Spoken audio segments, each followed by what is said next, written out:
Hello friends, I am Ankush, and you are watching Anime and the Gaming World. Today we are going to start our second episode of the Death Note series. In the previous episode, you have seen how the Light and Ryuk board in their parallel world.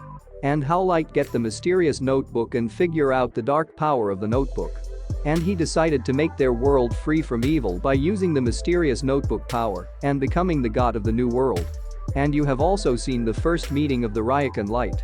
In today's episode, you will see how Ryuk and Light became friends and how police managed to identify the existence of someone in the deaths of the criminals. So without wasting more time, let's start the episode. The episode starts off in Light's high school English class, where Light translates a sentence into Japanese.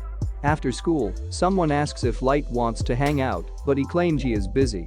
At home, Light begins entering more criminals' names into the Death Note as the news broadcasts their names and faces. He tells Ryuk he has to work hard because the time he gets to write in the notebook is limited due to his studies and concern for his health. Light's sister, Sayu, knocks on his door to get help with her homework. Light immediately stashes the notebook in his drawer and lets his sister in. Ryuk warns Light that if she were to touch the Death Note, she would be able to see him. Light curses the fact that Ryuk waited until now to reveal such an important rule to him, but keeps a calm face as he helps his younger sister with her math homework.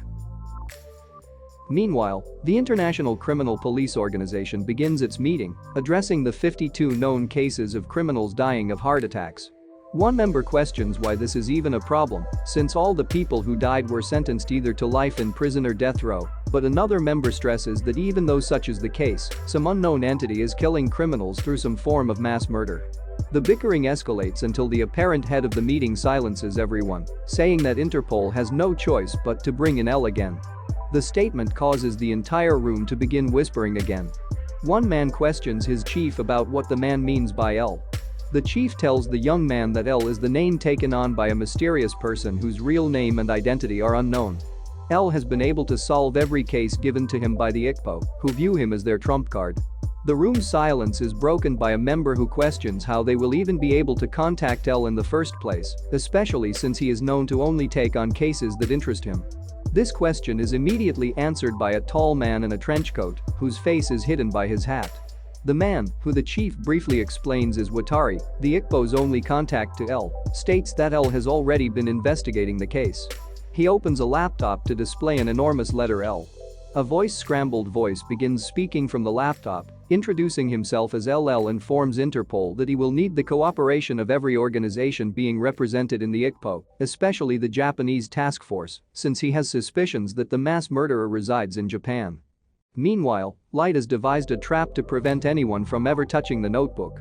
He opens a drawer in his desk to reveal an ordinary diary, which would interest anyone snooping around enough to stop there. Underneath the diary, however, is a false bottom hiding the Death Note that, if pried open incorrectly, will set fire to the notebook and Light's desk. Light calmly tells Ryuk that he would much prefer risking a house fire over the notebook's discovery and a death sentence. As more criminals die of heart attacks, the public dubs the entity behind it all as Kira. While news reports ignore the fact that Kira has emerged from the killings, the appearance of many fan websites is enough proof to know that most people, especially in online anonymity, are welcoming Kira with open arms. A special broadcast airing worldwide from the ICPO interrupts the television program. A man in a suit introduces himself as Lindell Taylor, alias L. The Japanese task force watch the live broadcast in surprise that L is revealing his face for the first time. Taylor berates Kira for his crimes and claims he will face justice. Only when he states that what Kira is doing is evil does Light react angrily, writing Taylor's name in the notebook. 40 seconds later, Taylor collapses and is dragged off camera, and the screen switches to L's insignia. L's scrambled voice sounds awestruck by the proof that Kira has the ability to kill without having to be there in person. Light curses L for being one step ahead of him as L taunts and challenges him. In turn for the proof of his abilities, L reveals to Kira that the worldwide airing was only being aired in the Kanto region of Japan, and he has narrowed down Kira's location and identified Kira's first victim. The police are amazed and motivated by the turn of events. Light collects himself and he and L swear to hunt each other down, as they both believe themselves to be justice.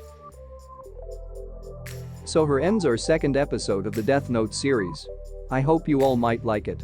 In the next episode we will see more about the mysterious character L.